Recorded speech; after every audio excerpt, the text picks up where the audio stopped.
Surrogacy విధానంలో బిడ్డకు జన్మనిచ్చింది అని మనం తరచూ వింటూ ఉంటాం. మన భారతదేశంలో కొంతమంది హీరోయిన్స్ కూడా అలాగే బిడ్డల్ని కన్నారు. సరోగసి విధానంలో బిడ్డకు జన్మనిస్తే ఆ బిడ్డ తనది కాకుండా పోతుందా? మన గర్భాన్ని అద్దెకివ్వొచ్చా? సరోగసి పేరుతో తల్లి బిడ్డను వేరు చేసే ప్రక్రియపై మన భారతదేశ చట్టాలు ఏం చెబుతున్నాయి? సరోగసి చట్టాలు ఎందుకు ఇంత కఠినంగా ఉన్నాయి? అతిక్రమిస్తే ఏమవుతుంది? దీనిపై లోతుగా విశ్లేషణ అందిస్తాను. నేను రఫీ. నమస్తే. ఒక ఎగ్జాంపుల్తో చెబుతాను.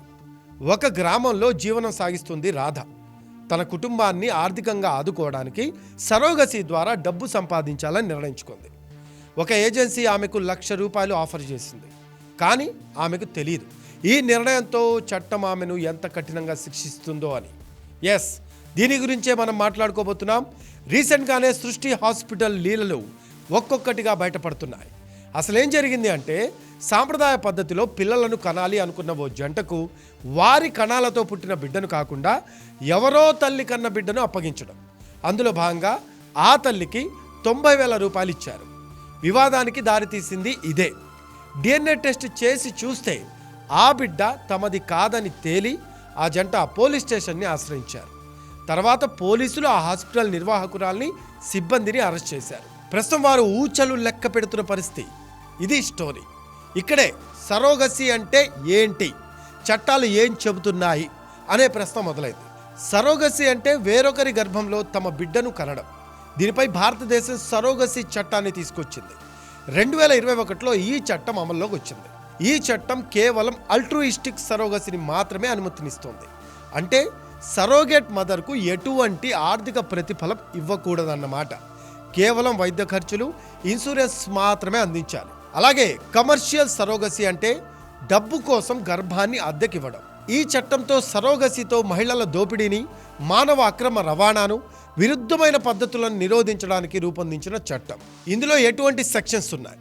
సెక్షన్ 4లో సరోగసి అనుమతించబడే షరతులు ఏంటంటే, సరోగసి కేవలం వివాహిత భారతీయ జంటలకు మాత్రమే అనుమతించబడుతోంది. వారు పెళ్లి చేసుకొని 5 సంవత్సరాలు కాపురం చేసి ఉండాలి.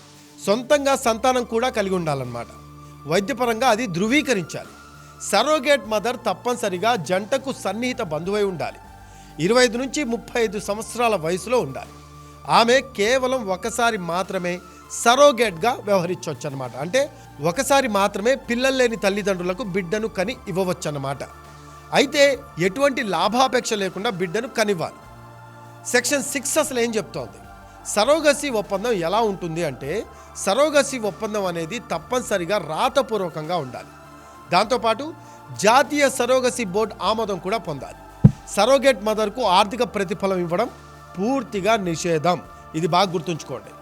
సెక్షన్ 21 ప్రకారం సరోగసి నిబంధనలను కనుక ఉల్లంఘిస్తే కమర్షియల్ సరోగసి అంటే మనం ఇందాక మాట్లాడుకున్నాం, గర్భాన్ని అద్దెకివ్వటం కిందకు వస్తుంది. సరోగసి సేవల విక్రయం లేదా సరోగసి ద్వారా శిశువుల అక్రమ రవాణా వంటి నేరాలకు కఠిన శిక్షలు మన భారతదేశంలో ఉన్నాయి. అవేంటంటే, రూల్స్ను ఉల్లంఘిస్తే 7 సంవత్సరాల వరకు జైలు శిక్ష, ₹10 లక్షల వరకు జరిమానా ఉంటుంది. సెక్షన్ 21(2) కింద జరిమానా వర్తిస్తుందన్నమాట. ఇదే రిపీట్ చేస్తే కనుక రిపీట్ అఫెన్స్లకు శిక్ష మరింత కఠినమవుతోంది. దీన్ని కూడా బాగా గుర్తుంచుకోవాలి. సరోగసి క్లినిక్లు లేదా ఏజెన్సీలు నిబంధనలను అతిక్రమిస్తే వారి లైసెన్స్ రద్దు చేయడం, జరిమానాతో పాటు జైలు శిక్ష కూడా అనుభవించాల్సి వస్తుందన్నమాట. సెక్షన్ 34 ఏం చెప్తుందంటే, జాతీయ రాష్ట్ర సరోగసి బోర్డులు ఉన్నాయి. ఈ బోర్డులు సరోగసి ప్రక్రియలను పర్యవేక్షిస్తాయి. చట్టం పక్కాగా అమలవుతుందా లేదా అనేది నిర్ధారిస్తాయన్నమాట. అలాగే విదేశీ జంటలకు లేదా ఒంటరి వ్యక్తులకు సరోగసి అనుమతించబడదన్నమాట. ఇది చట్టానికి పూర్తి వ్యతిరేకం. ఒకప్పుడు మన భారతదేశాన్ని సరోగసి హబ్గా పిలిచేవారు. విదేశీ జంటలు ఇక్కడికి తక్కువ ఖర్చుతో కూడిన సరోగసి సేవల కోసం వచ్చేవారు.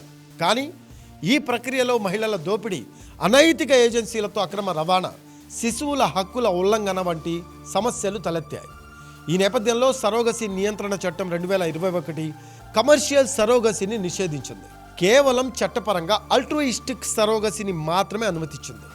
ఈ చట్టం సరోగేట్ మదర్ల హక్కులను రక్షించడంతో పాటు సరోగసిని ఒక వ్యాపారంగా మార్చే విధానాన్ని నివారిస్తుంది. ఈ నిబంధనలు అతిక్రమిస్తే ఏమవుతుందో ఎగ్జాంపుల్తో చెప్తాను. ఇందాక చెప్పినట్టు రాధ తన కథలో ఒక ఏజెన్సీ ద్వారా వాణిజ్య సరోగసీకి అంగీకరిస్తే ఆమె జీవితం ఒక్కసారిగా మారిపోతుందన్నమాట. చట్టం ప్రకారం ఆమెను, ఏజెన్సీని, సరోగసీ కోసం సంప్రదించిన జంటను కూడా 7 సంవత్సరాల జైలు శిక్ష, 10 లక్షల రూపాయల జరిమానా మన కోర్టులు విధిస్తాయి. ఒకవేళ ఈ ఏజెన్సీ అక్రమంగా విదేశీ జంటలకు సరోగసీ సేవలు అందిస్తే మాత్రం అది మానవ అక్రమ రవాణాగా పరిగణించబడి దీనికి మరింత కఠిన శిక్షలు విధించబడతాయన్నమాట. సరోగసీ క్లినిక్లు చట్టవిరుద్ధంగా పనిచేస్తే వాటి లైసెన్సులు రద్దు చేస్తారు. నిర్వాహకులు జైలు శిక్ష అనుభవించక తప్పదు. 2018లో గుజరాత్లో ఒక అక్రమ సరోగసీ రాకెట్ను పోలీసులు ఛేదించారు. విదేశీ జంటల కోసం అనేక మహిళలను దోపిడీ చేసి లక్షల రూపాయలు సంపాదించారు. చట్టం అమల్లోకి రాకముందు ఇలాంటి సంఘటనలు సర్వసాధారణంగా జరిగేవి.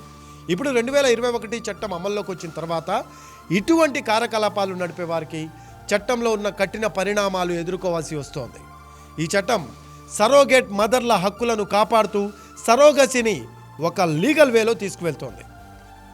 సరోగసీ అనేది ఒక వరం కావచ్చు, కానీ దాని దుర్వినియోగం చేస్తే మాత్రం అనేక సమస్యలు తలెత్తుతాయి. భారతదేశంలో సరోగసీ చట్టాలు కఠినంగా ఉండడం వల్ల మనం చెప్పుకున్న రాధా లాంటి మహిళలు దోపిడీకి గురి కాకుండా రక్షించవచ్చు. కానీ ఈ చట్టం గురించి అవగాహన లేకపోతే మాత్రం ఒక్క తప్పు జీవితాన్ని మార్చేయవచ్చు. కాబట్టి సరోగసీ గురించి ఆలోచిస్తున్న ఎవరైనా చట్టంలోని ప్రతి అంశాన్ని జాగ్రత్తగా అర్థం చేసుకొని మసులుకోవాలి. ఇది బాగా గుర్తుంచుకోండి. అలాగే మన ప్రభుత్వాలు వీటిపై ప్రజలకు అవగాహన కల్పించాలి. వీటిపై అవగాహన లేని చాలామంది కటకటాల పాలవుతున్నారు. అవగాహన కార్యక్రమాలు నిర్వహించాలి. వీటి గురించి పూర్తి స్థాయిలో ప్రజలకు అర్థమయ్యేలా చెప్పగలగాలి. ప్రతి గ్రామానికి ఈ చట్టాల గురించి, వాటి శిక్షల గురించి అర్థమయ్యే రీతిలో తెలియపరిచే ప్రయత్నం చేయాలి. అప్పుడే ఇటువంటివి మళ్ళీ పునరావృతం కాకుండా ఉంటాయి. లేకపోతే వీటి వల్ల అమాయకులు బలయ్యే అవకాశం లేకపోలేదు. నమస్తే. దీనిపై మీ కామెంట్స్ తెలియజేయండి.